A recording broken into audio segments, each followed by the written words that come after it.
Ο Κόνσκι, Μπατίστα στην αντεπίθεση με τον Οκόνσκι. Αριστερά στο Σαβεύσκι το άνοιγμα. Πολύ γρήγορη αντεπίθεση για τους φιλοξενούμενους. Εκεί προσπαθεί να μαρκάρει ο Αγορογιάννης. Θα γίνει το γύρισμα. Είναι ο Πατίκας σε καλή θέση. Πιάνει ένα φοβερό σουτ και φοβερή εκτείναξη του Μιχαήλ. Σώζει την ευθεία του στο 8ο λεπτό. Είναι το 30ο λεπτό. Ο Βαλαώρας που εκτελεί το κόνερ. Περνάει μπάλα η κεφαλιά. Στη συνέχεια απομακρύνεται για να διώξει ο Σαβίδης.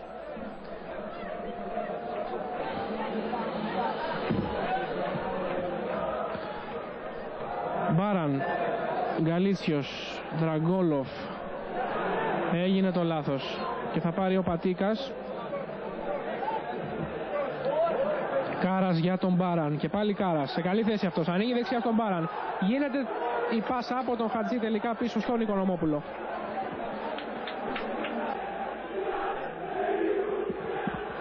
Δεν έχουμε κάποια επεισόδια στις εξέδρες, κάποιες φωτοβολίδες που πετάχτηκαν.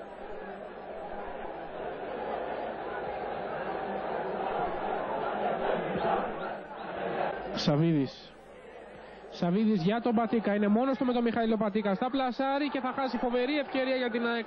1 λεπτό πριν τελειώσει το πρώτο ημίχρονο. Από τον Κάρας έγινε το λάθος. Έχασε την μπάλα ο Τυρίτσας και ο Κόνσκι για τον Σαβίδη. Σαβίδης που κάνει κατά μέτωπο προσπάθεια. Σαβίδης που μπαίνει μέσα στην περιοχή. Κάνει και το σου. Την μπάλα βρίσκει στο δοκάρο και καταλήγει out. Νέα ευκαιρία για την ΑΕΚ. Είμαστε στο 4ο λεπτό της επανάληψης. Βαλαώρας κεφαλιά προς τα πίσω. Είναι ο Δραγκόλοφ. Είναι ο Δοδοντσάκης που κάνει μια πολύ ωραία σέντρα. Βγαίνει ο Οικονομόπουλος. Τελικά επιστρέφει στην αιστεία του. Ο Τσιμπίνης γυρίζει. Ο Τσιλιάκος η κεφαλιά, ο Δραγκόλοφ η κεφαλιά και είναι το αυτογκόλ. Είναι το 1-0 για τη Λάρισα. Είμαστε στο 27 του δευτέρου ημιχρόνου και η μπάλα είναι στα δίχτυα από το αυτογκόλ που πέτυχε ο Βασιλόπουλος.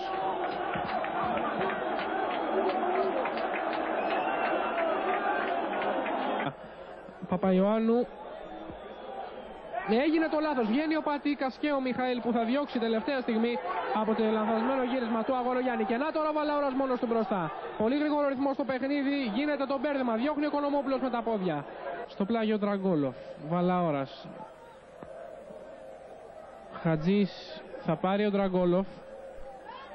Θα κάνει και το γύρισμα. Θα διώξει η άμυνα της ΑΕΚ με τον Κούτουλα. Και τώρα ο Σαβεύσκι. Έγινε το λάθος. Ο Κάρας. Κάρας ένα πολύ ωραίο σούτ από μακριά κόρνερ ο Οικονομόπουλος.